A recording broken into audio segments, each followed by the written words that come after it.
Well, good morning and welcome to day 6 of my 2023 photography trip. This morning we start at Schwabacher's Landing.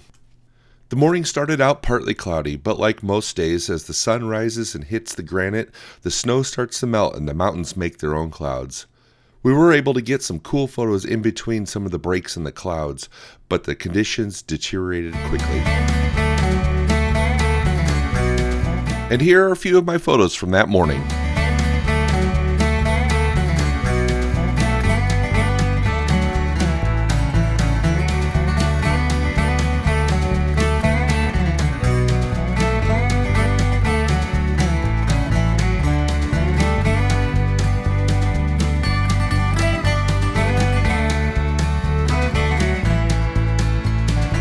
Out of all the photos I took that morning, this is the photo I really wish I could go back in time and reshoot.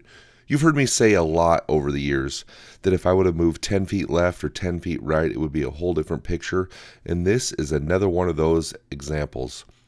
10 feet to the right, maybe 20, would have taken that dead, deciduous tree right out of the shot, and all I would have had was nice pine trees at the bottom, and then the mountain above it with some of the most amazing light I've ever seen.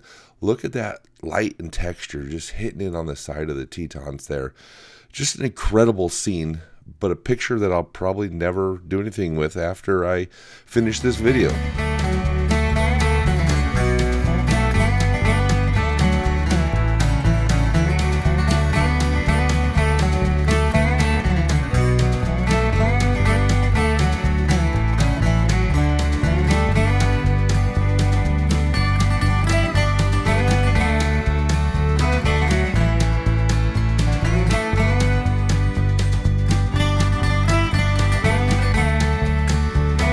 From time to time, you'll hear me say something about the mountains are making their own clouds, and here's a perfect example.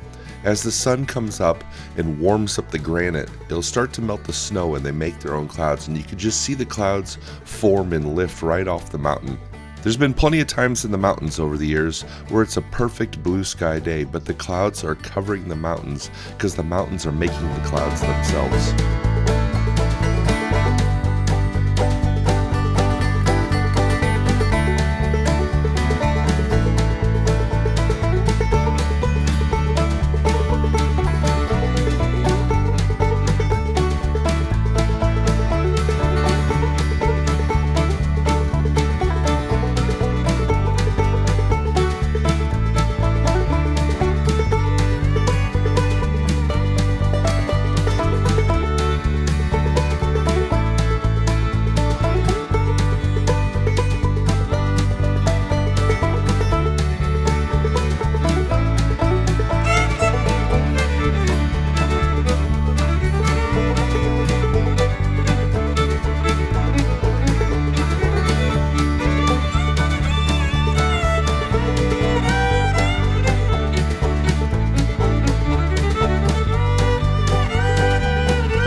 Alright, we got a bright sun right behind my head, so it looks funny that's what's going on.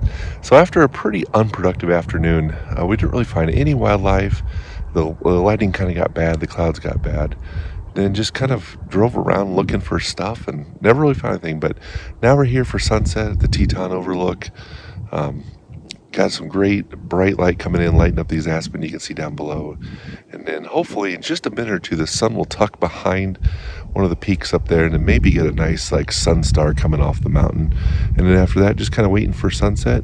Got a few clouds up above the mountains that should light up pretty good, assuming there's not too much behind them. But I don't think so, because I'm pretty sure all the clouds above the mountain are just being made off melting snow. So we'll find out shortly, but for now, I think we're going to have a pretty good sunset. So here's the photo I talked about with the sun star. The sun was so bright, my lens wasn't the cleanest, so I had to use the old finger trick to get this shot. So here's the first photo I took. You can see all the flare and everything else in the lens, even some, I don't know, sensor reflection or something up in that mountain. And then I used my finger to block the sun, which gave me a clean image, but of course it has a finger in it. And then I stacked the two together, blended out the finger, and ended up with this image. Is this cheating? I don't know. Let me know what you think in the comments down below. Well, that's going to do it for day 6. I did a time lapse here of the sunset. We'll see if that turned out, and if it is, I'll put it at the end of this video. Not sure about any of the photos. The color wasn't great. I really couldn't talk on camera because there were so many people that showed up right as sunset was getting going. So we'll see how those turn out. It all come together at home. You'll know soon here on the video. But when I get back to Omaha and get things edited, I'll figure out what worked and what didn't. But another great day out here in the Tetons. Time to head back to town, eat dinner, and get ready for day 7 tomorrow. Thanks for tuning in. We'll see you again next time. So here's the image I took at sunset. I really did not like the color of the light blue in the sky.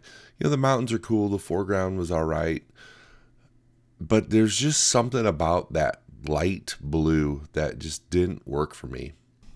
So in an attempt to salvage it, I converted the photo to black and white, and it's just not doing it for me either. You know, sometimes you see some really cool scenes that just don't turn out in pictures. So, you know, it was an awesome night. Great to be there and enjoy that evening. Just don't have a printable picture, at least in my opinion. Well, thanks for tuning in, and enjoy this time lapse. And stay tuned. Day 7 will be out shortly.